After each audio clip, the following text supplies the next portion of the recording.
আসসালামু আলাইকুম ওয়া রাহমাতুল্লাহি ওয়া বারাকাতুহু। সমস্ত প্রশংসা, সমস্ত গুণগান, আরাধনা, উপাসনা সেই মহান আল্লাহ রাব্বুল ইজ্জাতের জন্য, যিনি আমাদেরকে বড় ভালোবেসে এই পবিত্র জুম্মার নামাজ আদায় করে নিলেন, তাই আমরা আদায় করতে পারলাম।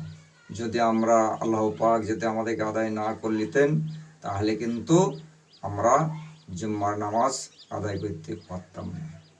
হাদিসের মধ্যে এসছে, আল্লাহর নবী সাল্লাল্লাহু আলাইহি ওয়াসাল্লাম বলছে, বাড়ি থেকে জুম্মার দিন যে ব্যক্তি ওযু করে, ভালো করে গোসল করে, সুন্দর পোশাক গায়ে দিয়ে বাড়ি থেকে বেরিয়ে সবার আগে যে মসজিদে পৌঁছাবে, তাকে বিশাল একটা পুরস্কার দেবেন মহান আল্লাহ পাক।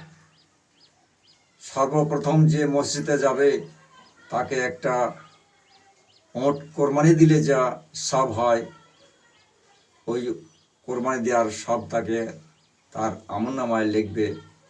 এই কথা আল্লাহ রসুল সাল্লাল্লাহু আলাইহি ওয়াসাল্লাম বলছেন। প্রিয় নবী সাল্লাল্লাহু আলাইহি ওয়াসাল্লাম আরও বলছেন, জুম্মার দিন যদি কেউ আসে ফজর রক্তে 33 বার আলহামদুলিল্লাহ, 33 বার সুবহানাল্লাহ, 33 বার আল্লাহু আকবার বলে, তার সমস্ত গুনাহ মাফ করে দেবেন। সুবহানাল্লাহ। আসরের সময় তো সুবহানাল্লাহ 33 বার, আলহামদুলিল্লাহ 33 বার, আল্লাহু আকবার 33 বার যদি কোনো ব্যক্তি এই আমলটি করে, আল্লাহ পাক তার জীবনের সমস্ত গুনাহ মাফ করে দেবেন। সুবহানাল্লাহ।